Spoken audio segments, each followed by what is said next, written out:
fui a trabajar a la Hoz y a la Batuta. Y eso fue algo que yo hice, como la mayoría de las cosas que yo hago, de manera súper inconsciente.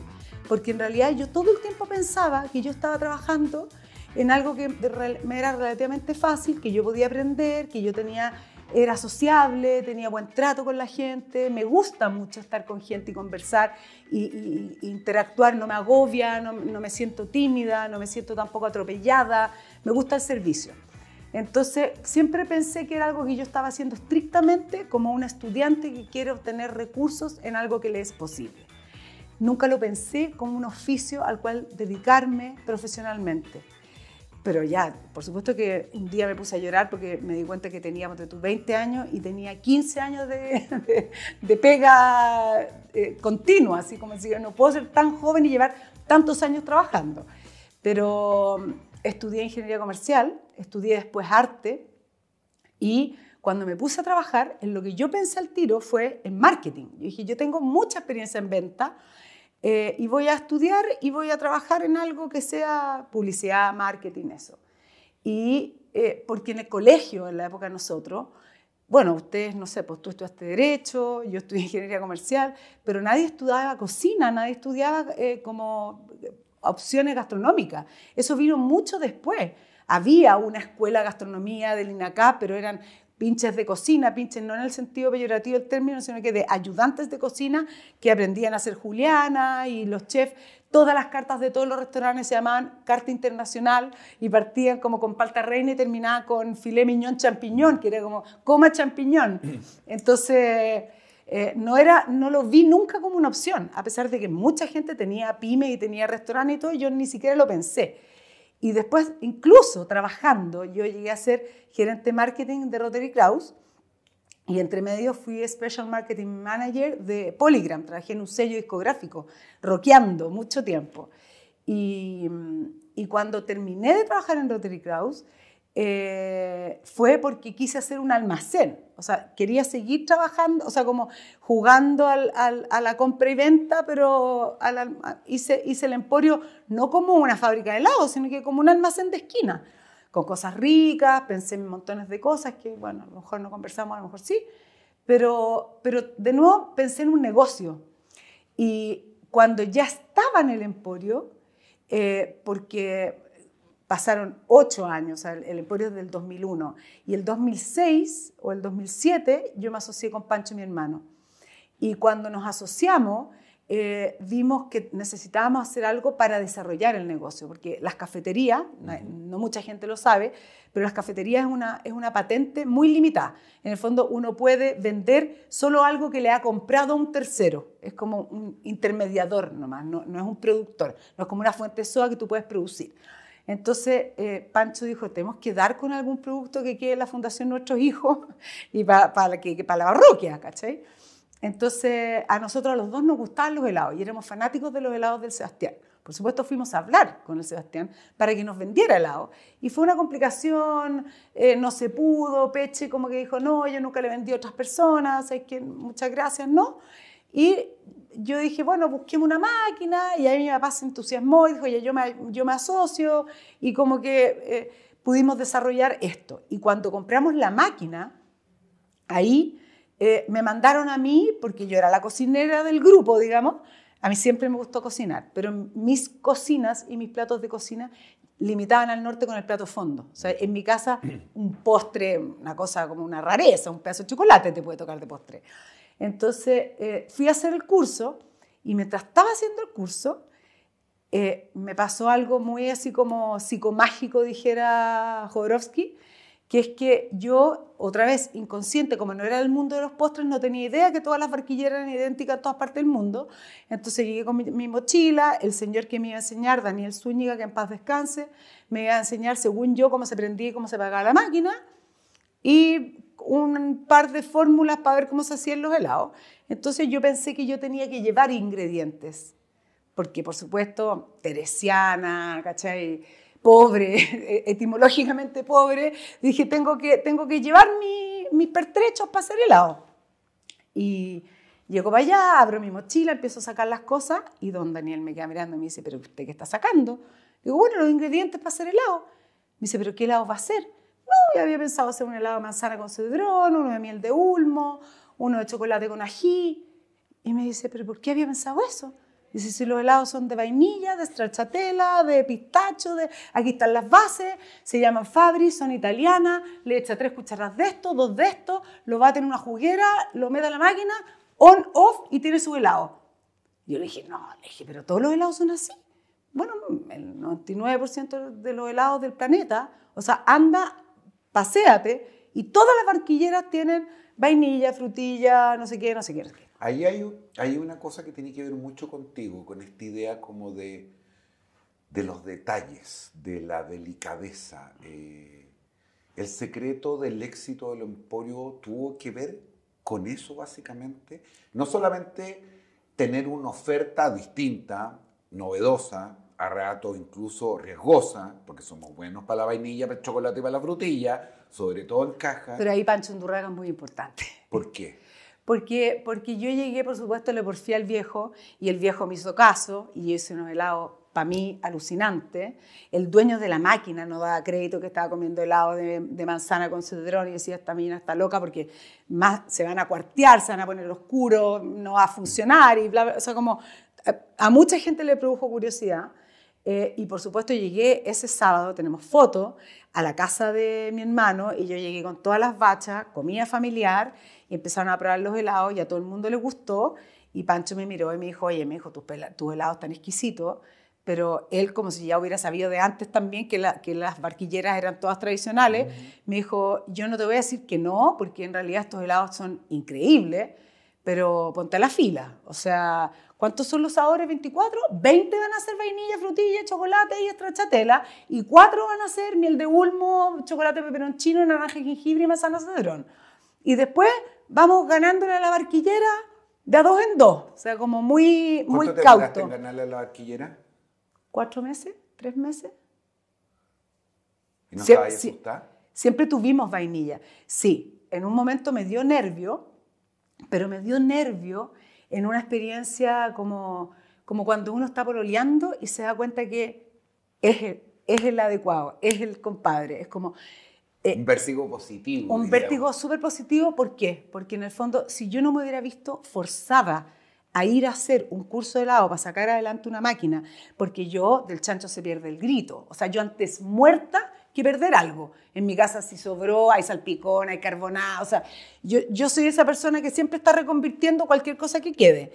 Entonces, empezó este proceso a vivirse y como yo me vi forzada a sacarlo adelante, también me vi forzada a darme cuenta que tenía un don, que no es que yo estaba solamente haciendo inventario y estaba en la caja y podía hacer helado porque las circunstancias me lo pedían, sino que de verdad había un camino para mí en el mundo de la gastronomía y yo no me había dado cuenta. Para mí siempre yo había estado en el mundo de la gastronomía como mano de obra, como una persona que está trabajando. Nunca me había sentido como una creadora dentro del mundo de la gastronomía. Y esa oportunidad me la dieron los helados. Y después, bueno, todo el resto que he hecho, ya lo he hecho con esa experiencia encima. Pero fue bonito. Y no solo fue un punto de inflexión, fue un batatazo, probablemente lo que te llevó al estrellato, valga lo que valga eso en este mundo. No, un estrellato culinario. Pero mira cómo están las cosas y mira dónde hemos llegado, ya vamos a hablar de eso, pero ¿por qué toman la decisión de vender o toman la decisión de vender el Emporio? Pucha, yo no tomé la decisión y en estricto rigor nunca nosotros tomamos la decisión de vender el Emporio de la Rosa. Lo que sí tomamos la decisión, que la tomamos bastante en conjunto. Mira, llegó un momento en el que yo al año 16 del Emporio, para mí, no para todos, pero para mí, a mi año 16, yo viví, no una crisis, pero me sentí súper atrapada en un éxito, ¿ya? Porque cuando uno emprende, está súper preparado psicológicamente para, si fracasa, levantarse. Okay. Es como que todo te prepara para eso. Pero en el fondo yo dije, chuta, yo voy a ser la señora de la Totó, ¿cachai? Eso como que mi futuro son 100 años más el helado de miel de ulmo. No tengo nada contra el helado de miel de ulmo, pero ya no quería comer helado al año 16. Entonces dije, ¿sabes qué? Necesito como reencantarme y necesitamos saber qué es lo que le pasa a esta organización sin mí adentro. Okay. Para que esto realmente, nosotros ya habíamos creído mucho en profesionalizar la empresa, ya yo no era gerente general ni por asomo, yo era directora y gerente de producción de productos artesanales en Pueblo La Rosa, que era como la planta en Ciudad Empresarial, donde yo sí siempre estuve consciente que en el fondo todo podía fallar, el servicio en Chile siempre va a fallar, las máquinas se pueden echar a perder y todo, pero que la gente que llegara adentro del emporio y pagara tenía que obtener un buen producto. Entonces yo fui esa gerente, la de hacer la comida. Y entonces dije, tengo que salirme de esta foto para que el mercado sea capaz de percibir que esto no depende de mí, de que yo esté revolviendo la olla, que esto ya tiene gerentes, ya tiene mandos medios, ya está profesionalizado, ya hay sistemas ERP, ya tenemos créditos bancarios, ya. Pero los créditos bancarios tienen un límite y nosotros somos una familia que no tenía capital propio. Entonces no podíamos seguir endeudándonos para crecer. Y cuando nosotros cuando yo me fui con mi familia a un año sabático en Estados Unidos, Pancho se quedó con la misión de administrar, con José Miguel, que es el hermano de mi mamá, y ellos se contactaron con un banco de inversiones que salió a buscar inversionistas para el Emporio La Rosa. Okay. ¿Ya? Y en el último minuto, cuando yo ya había vuelto de Estados Unidos, o sea, cuando yo ya todo indicaba que no era estrictamente necesaria, lo que desde el punto de vista del negocio es una gran noticia, porque en el fondo no me amarró a mí la pata, el grillete al Emporio, sino que la gente podía comprarse ese negocio, porque hay muchos negocios que son increíbles, pero que no te los puedes comprar, porque si no está la dueña no funcionan. Y ahí te hicieron una oferta que no es posible resistir, como diría el padrino. Y ahí es que no era que no fuera posible resistir, sino que yo no tenía plata para quedarme con el Emporio, no podía comprarle la parte a los demás. Pancho ya quería dedicarse a la política, mi mamá estaba jubilada y no quería tener ningún boche de nada, entonces vendimos. Ahí hay algo interesante porque el siguiente gran proyecto, que es la destilería, llena de riesgos por lo demás, una aventura bien increíble, el lugar, el ver algo que poca gente podía ver probablemente. El Fitzcarraldazo de Franklin, de claro, poca gente hubiera apostado, menos haber puesto Luca. Yo tengo la impresión de que era no como partir de nuevo, pero sí como una nueva aventura. Pero con una diferencia bien importante, porque cuando uno va a la destilería, una de las cosas que más impresiona, además del alambique, del lugar que lo tenéis precioso, en fin, es cómo se transformó en un espacio compartido. Y cómo en algún sentido pareciera que lo que había sido tu experiencia, lo que habían sido tus satisfacciones, pero también lo que habían sido tus penas y tus frustraciones, cómo ponerlas en común con otros para que ese camino que tú transitaste, probablemente de forma más pedregosa muchas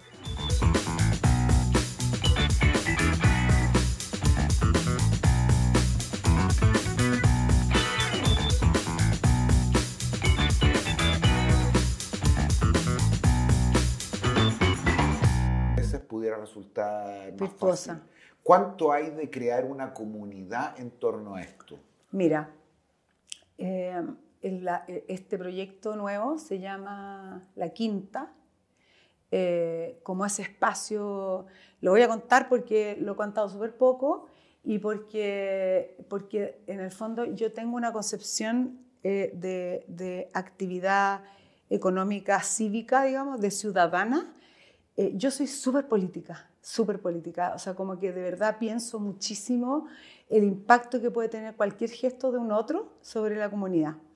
Entonces, cuando estaba pensando cómo desarrollar este nuevo proyecto, pensé en La Quinta como esa parcela asignada en la colonia, donde se suponía que dados unos X metros cuadrados, una familia de 5 podía tener árboles frutales y plantar grano y tener un par de animales que le permitieran darse vuelta un año en alimentación.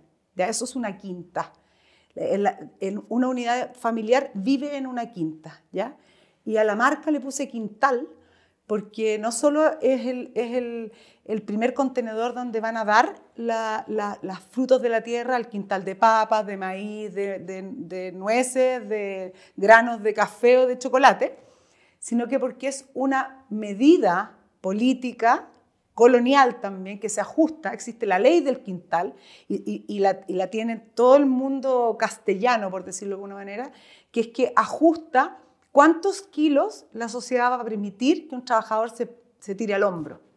Y esa ley, por ejemplo, en Chile cambió hace como 10 años atrás, y hoy día el máximo peso permitido para que un trabajador se eche al hombro son 25 kilos.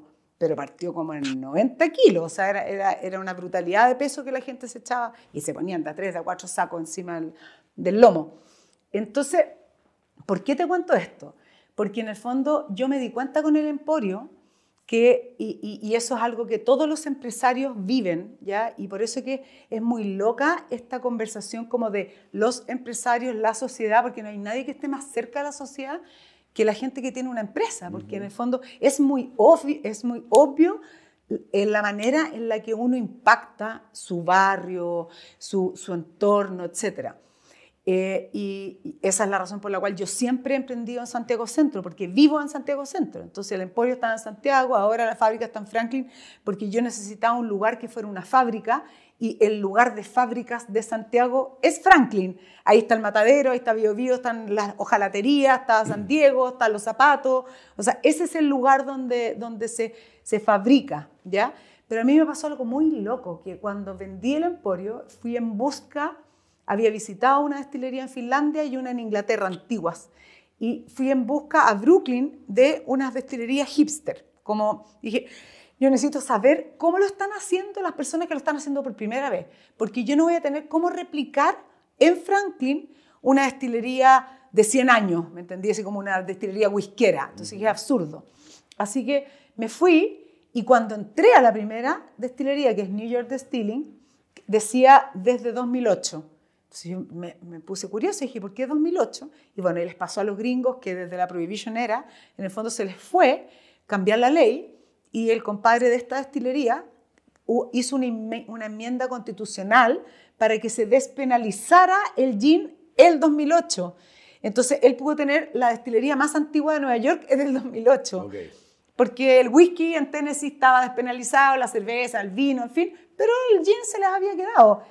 Pero lo que me pasó es que físicamente entré y el alma me volvió al cuerpo, porque yo estaba muy asustada de que no había hecho nunca un destilado. Había hecho maceraciones como los licores tradicionales chilenos, pero nunca había destilado. Y vi la planta y dije, esto es lo mismo que hacer helado. Pero no dije esto es lo mismo que hacer helado en el sentido de que sea estrictamente lo mismo, sino que descubrí en mi percepción que la lógica que comparten los productos gastronómicos de alta gama asociados a oficios es la misma. Entonces, las pellejerías, los derroteros, la puerta de entrada y la puerta de salida son súper parecidas.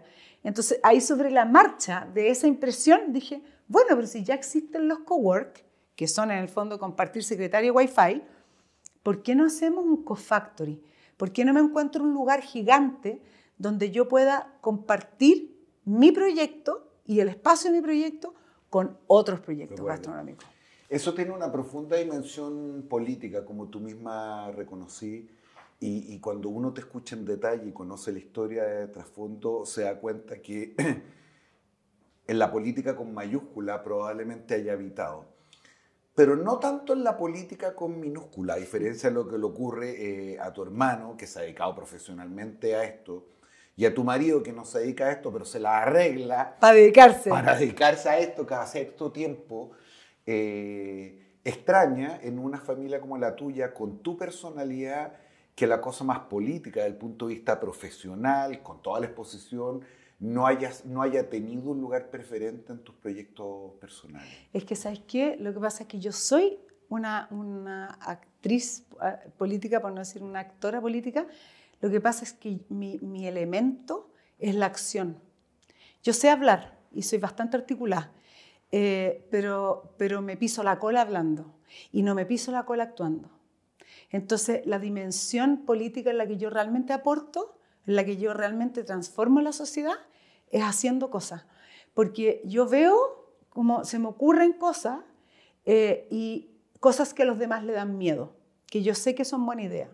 Por ejemplo, esta idea de los oficios la empecé a masticar no solo porque hice helado y me quedaron ricos, sino que porque me quedé hasta la tusa para entrar en el área chica de la política que te gusta a ti, de la política de mi hermano, con esta gente en la SOFOFA, esta gente en los ministerios de economía, en las Corfo, etcétera, diciéndole a un pueblo como el pueblo chileno que todas las pegas que nosotros tenemos como nosotros las conocemos no van a existir mañana. Pero no me refiero a mañana, una metáfora del mañana, sino que de aquí a 2 años no van a existir, de aquí a 5 meses no van a existir. Efectivamente el mundo ha cambiado muchísimo, la pandemia nos ha indicado con mucha mayor velocidad aún que eso ha cambiado, pero yo he percibido con mucha nitidez que nuestro nivel de subdesarrollo, aunque esté subsidiado por un per cápita muy importante, no va a permitir que toda la gente que habita en este país se reconvierta al código, a la programación, al mundo digital. Y tenemos una oportunidad de oro, pero no por inteligentes ni por hábiles, sino que porque vivimos a trasmano, quedamos lejos y somos pobres, y no hay tanto terreno echado a perder de convertirnos en una potencia del lujo del futuro. Y el lujo del futuro está asociado a los oficios. O sea, podemos hacer monturas como Hermès, como Francia, como Italia. Podemos hacer quesos de alta gama, podemos hacer chocolates, podemos hacer gin. Y esa invitación es una invitación mucho más gentil para un señor que a duras penas salió de octavo, o que no entendió las ecuaciones de segundo grado, o que le cuestan las aplicaciones, o que se siente invadido por los computadores. Hay mucha gente en este país que lo pasa mal con la tecnología y que no va a ver cómo reconvertirla. Entonces, yo cuando cayó la pandemia encima, yo dije, ¿cómo es posible que nosotros estamos en crisis la 3ª semana porque no hay guantes, no hay mascarillas, no hay overoles, no hay un zapato de plástico para ponerse para entrar a los hospitales, no hay mangas de plástico para poner, o sea, está bien que estemos globalizados y que sea todo más barato en China, pero es pésima idea no tener industrias básicas. No hay ninguna razón inteligente para que no podamos tener desarrollado al menos las cosas buenas. A las salchichas baratas se puede dedicar todo el mundo, pero a las cosas buenas yo hago una invitación a la gente que se dediquen, porque uno puede vivir dignamente y más que dignamente. O sea, uno vive como trabaja en el fondo y trabaja como vive, es como un vaso comunicante y tiene un algo de vida de campo, que en el fondo uno se acuesta y los problemas pesan y vencen. Ahora, ¿no? es divertido cuando uno te escucha porque tiende a confirmar ese perjuicio cuando uno ve esto de lejos, de que las grandes discusiones de política pública, del tipo social que vamos a tener, discurren como entre 2 extremos.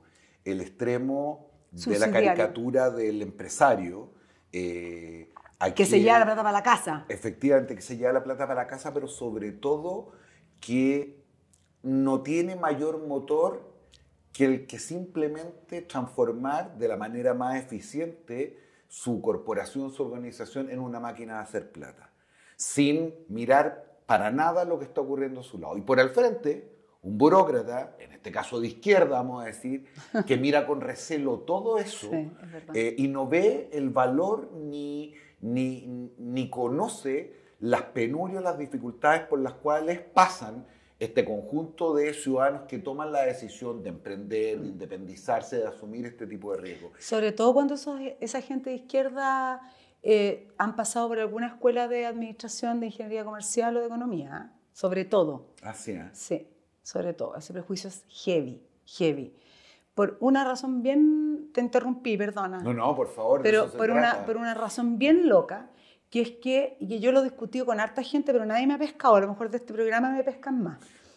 Cuando uno estudia ingeniería comercial, en cualquier escuela en Chile, neoliberal, inteligente, chora, pasa de Fayol, topón para adentro, a teorías de administración muchísimo más sofisticadas, de mejora continua, de miles de cosas realmente muy interesantes. Pero básicamente va saliendo en 5º año y aprobó el examen de grado o lo reprobó si es que entendió un pivote fundamental de la administración, que es que el que es más eficiente y más eficaz en disminuir costos y aumentar utilidades, gana. ¿Ya? Hay 2 factores en la empresa que tienen 3, pero hay 2 que puede manipular el administrador de la empresa, que mueven la aguja en ese factor, que están considerados desde el punto de vista teórico, desde el punto de vista impuesto interno, desde el punto de vista finanzas, desde todos los puntos de vista. O sea, cuando te evalúa el banco, cuando te mira el servicio de impuesto interno y cuando te analiza un posible comprador o un compadre que te quiere medir cuánto vale tu empresa, hay 2 costos que uno puede manipular. El costo de la materia prima y el costo de la persona humana, digamos, materia prima y recursos humanos.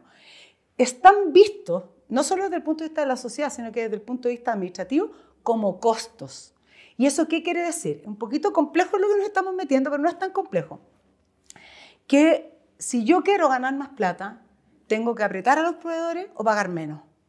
Porque no puedo manipular quién va a entrar a mi empresa a comprarme. Puedo poner un precio, pero no puedo poner cualquier precio porque el precio lo regula el mercado. Entonces yo puedo querer que mi jean cueste 30 lucas, pero mi jean en realidad la gente está disponible a pagar 16. Y yo estoy feliz de que así sea, porque de esa manera no le digo a las personas que ese jean es para un regalo, para una inauguración de algo, o para un bautizo, o para una graduación, sino que le digo, ¿sabéis que sí? Este jean vale 16 lucas, llévate 2 botellas y si tenías una fiesta o tu amigo en tu casa te pide un segundo gin tonic, no te va a dar angustia, ¿cachai? Que hay unos gin que valen tan caros que tú decís, sí, te doy al tiro otro gin tonic. Ya, no, en eso pienso yo. Pero así todo, entre los gins artesanales y los industriales, entre los helados artesanales y los industriales, hay un margen, pero no es cualquier margen. Está más o menos determinado cuánto valen los litros de cosas, los kilos de cosas. El compadre del pan no le puede poner a su pan 8 lucas, a pesar de que hoy día en la masa madre abrió una ventanita y hay unos panes que pueden costar un poco más, pero en general el mercado en eso funciona. Entonces, cuando tú tenés que además pagar los arriendos y pagar los impuestos, etcétera,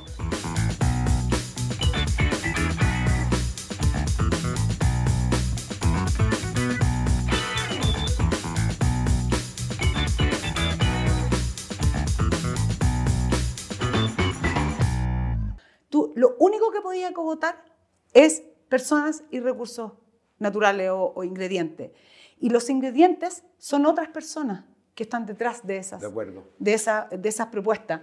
Entonces, esa persona que pasó por esos estudios y que entiende que el que está detrás de esa ecuación es una persona que está disponible a cogotar a cualquiera.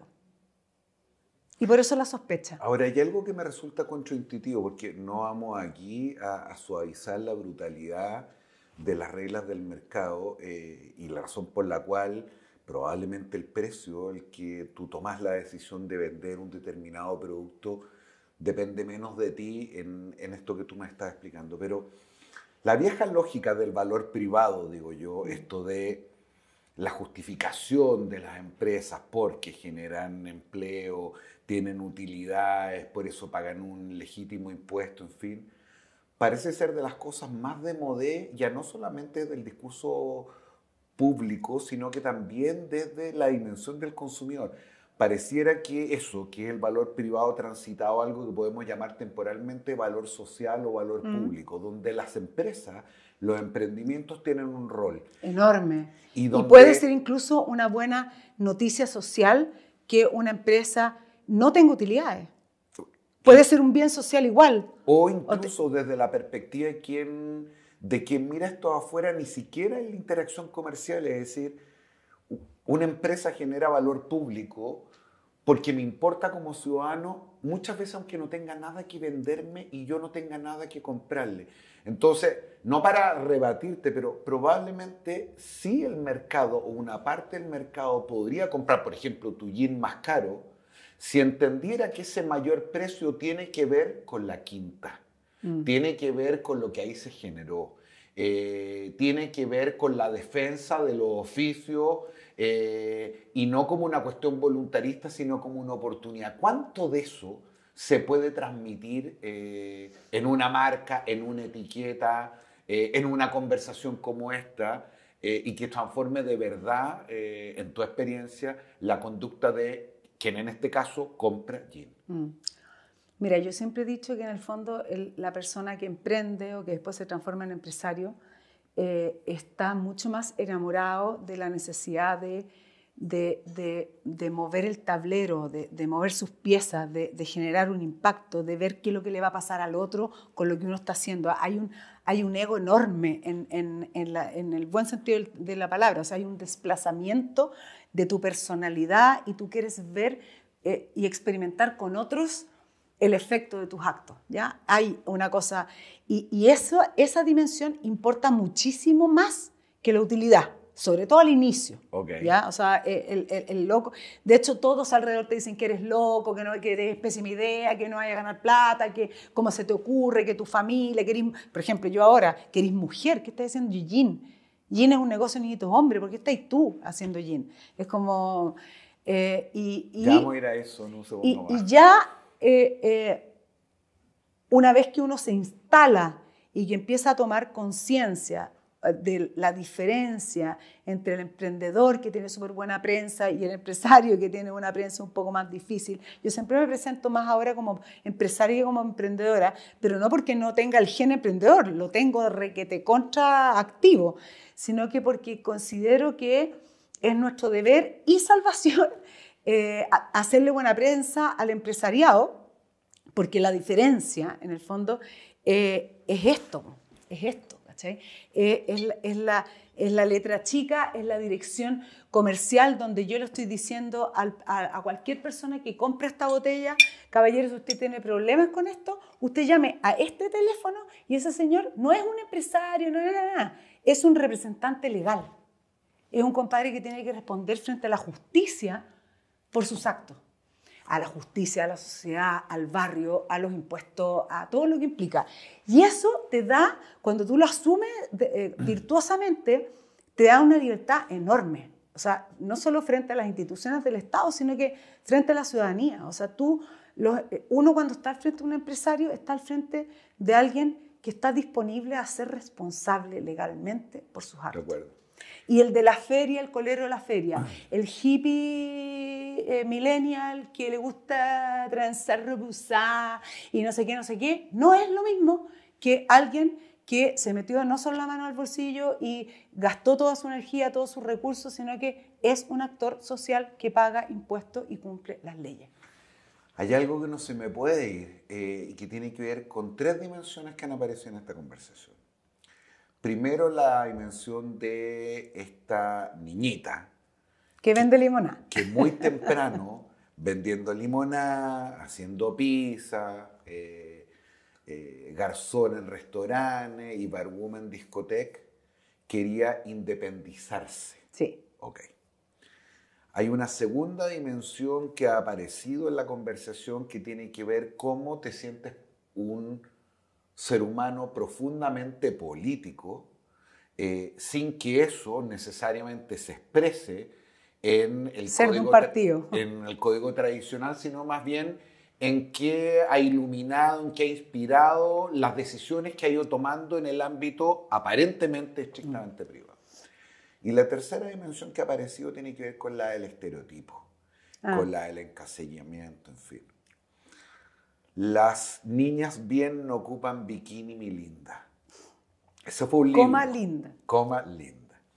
Ese fue un libro que escribiste y que para muchos de nosotros que te conocemos ya desde hace demasiados años, no nos sorprendió que tú escribieras, pero lo que sí fue raro es que nos parecía completamente fuera de la trayectoria de lo que venías haciendo, a lo cual le venías dedicando tiempo.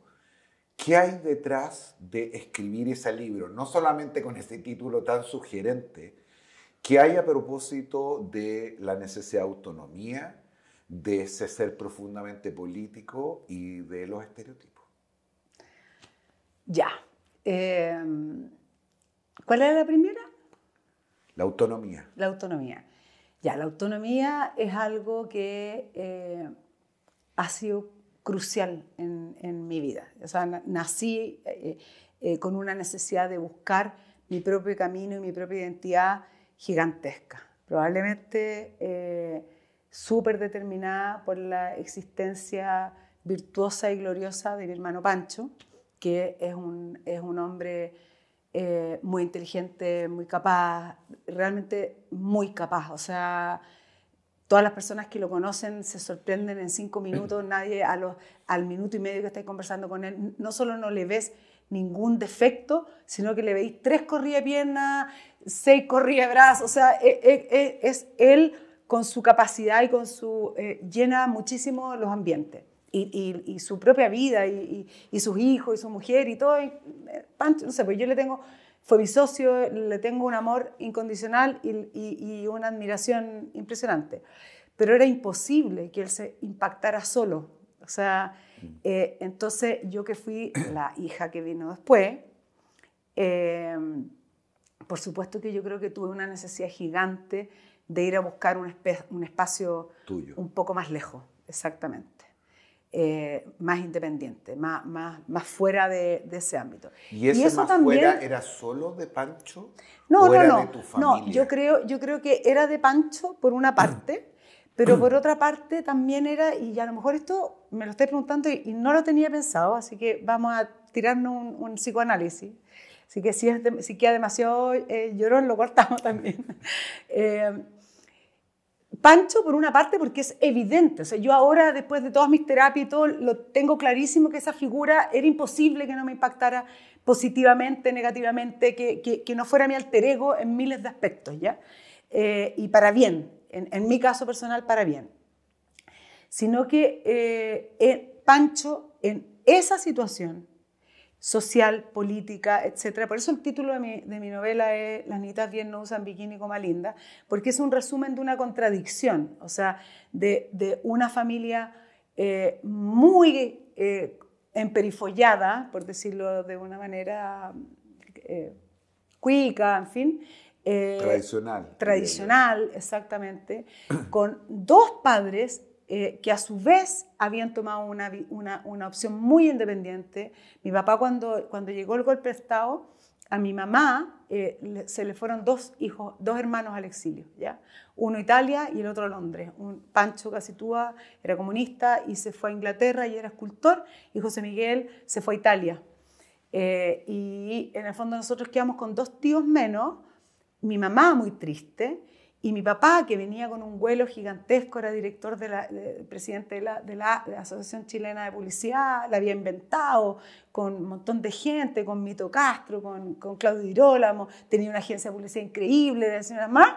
De repente se enganchó, se conectó con esta nueva realidad que lo estaba impactando y se metió de lleno a trabajar en los derechos humanos. Y por supuesto la empresa de publicidad fracasó, no porque mi papá no le dedicó tiempo, fracasó porque las marcas que avisaban con él dejaron de avisar con él. O sea, entró en una lista donde perdió las pegas y se quedó un rato trabajando con la iglesia y después ya se metió de lleno a trabajar en el CERPAC, que era una ONG de Servicio Paz y Justicia, no violencia activa. Entonces la vida de mi familia se transformó mucho. Y a pesar de que la mitad de mi familia, de los hermanos de mi mamá y de los hermanos de mi papá, eran de derecha, y la otra mitad eran de demócratas cristianos, en realidad el único más de izquierda era mi papá, pero eso es hoy día un mínimo común múltiplo de todas las familias de Chile. Y por eso estamos como estamos, porque desde Carrera y O'Higgins hasta nuestros días, todos tienen la mitad de su familia con un pensamiento y la otra con el otro, y como que nunca nos allanamos a decir, en realidad, ¿qué importa si es Pirincho? ¿Qué onda? ¿Por qué me sigo sorprendiendo? ¿Por qué estoy tan escandalizada? ¿Por qué piensan distinto?